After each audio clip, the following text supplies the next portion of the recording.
Bangladesh college of physiotherapy প্রতিষ্ঠা সরকারি হাসপাতালে প্রথম শ্রেণীর পদের ফিজিওথেরাপিস্ট নিয়োগ সহ নানা দাবিতে মহাখালীতে স্বাস্থ্য অধিদপ্তরের সামনে আমরণ অনশনে বসেছেন ফিজিওথেরাপির শিক্ষার্থীরা। সে খবর জানাতে সরাসরি যুক্ত হচ্ছেন সহকর্মী বাইজিদ সাদ। শিক্ষার্থীদের সঙ্গে কথা হয়েছে কিনা, কি বলছেন আন্দোলনকারী শিক্ষার্থীরা?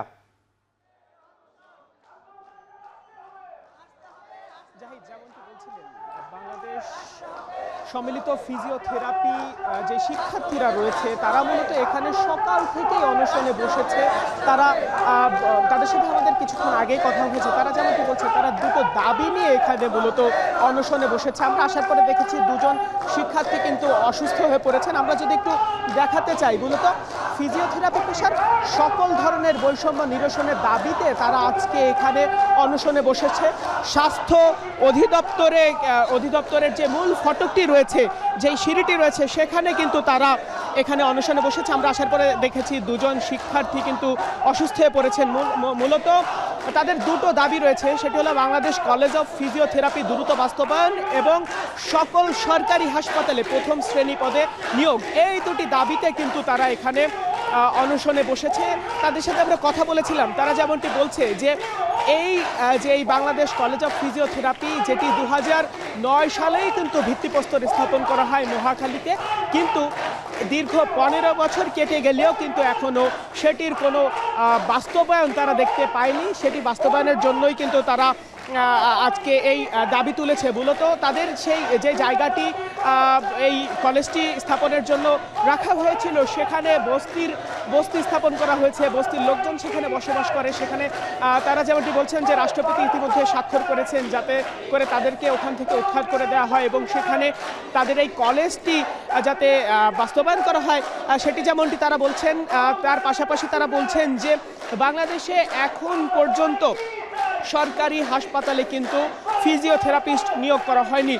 তাদেরকে প্রথম শ্রেণীর পদে নিয়োগ দেওয়ার জন্য তাদেরকে এই নিয়োগ যাতে তারা পেতে পারে, সেটিও কিন্তু তাদের দাবির একটা অংশ, তেমনটি কিন্তু তারা জানিয়েছে। এর পাশাপাশি তারা বলছে যে তাদের অনেক ধরনের যে বৈষম্য রয়েছে, সেই বৈষম্যগুলো তারা দূরীকরণ করতে চায়। যেমন কিছুদিন আগে যে বৈষম্য বিরোধী ছাত্র আন্দোলন হলো, বৈষম্য বিরোধী ছাত্র আন্দোলনে যারা আহত হয়েছেন তাদেরকে কিন্তু এই মুহূর্তে অনেককে বিদেশে পাঠানো হচ্ছে চিকিৎসার জন্য, দেশের বাইরে পাঠানো হচ্ছে।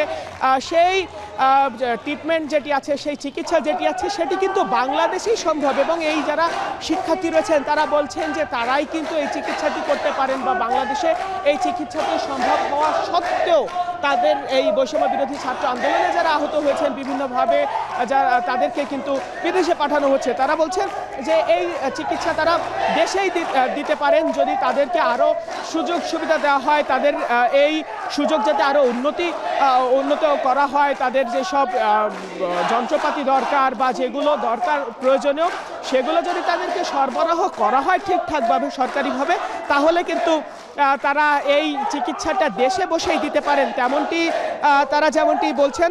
সেই সাথে সাথে আর একটু তথ্য দিয়ে রাখতে চাই, যেটি হচ্ছে গত 2 মাস আগে কিন্তু তাদের আগেও তারা এখানে আন্দোলনে বসেছিল। তখন তাদেরকে বলা হয় যে 15 কার্য দিবসের মধ্যে তাদের যে সমস্যা আছে সেই সমস্যাগুলো সমাধান করে দেওয়া হবে এবং এই সময়টাতে দুটো সংস্কার কমিটি গঠন করা হয়।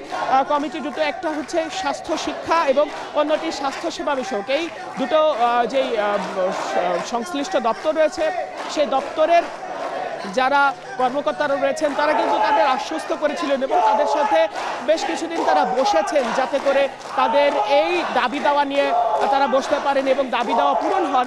সেই বিষয়টি নিয়ে কিন্তু তারা বারবার বসছেন, কিন্তু আদতে কোনো রকম কোনো লাভ না হওয়ায় আজকে তারা এই অনশনে বসেছেন এবং তারা বলছেন যে তাদের এই অনশন কর্মসূচি সেটি তারা চালিয়ে যাবেন যতক্ষণ পর্যন্ত না স্বাস্থ্য উপদেষ্টা এখানে এসে উপস্থিত হয়, ততক্ষণ পর্যন্ত স্বাস্থ্য অধিদপ্তর থেকে তারা এক পাও নড়বেন না এবং তারা কিন্তু অনশনে একেবারে তেমনটি কিন্তু তারা এখানে আমাদের সাথে কথা হচ্ছে, তারা কিন্তু তেমনটি বলছেন।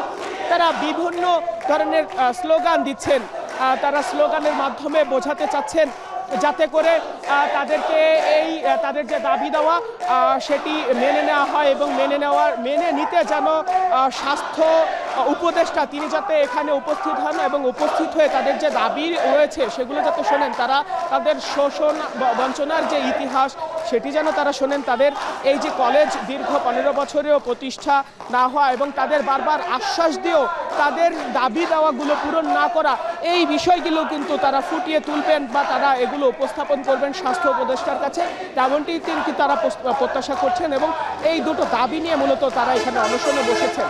এই ছিল আমার কাছে সবশেষ। জাহিদ।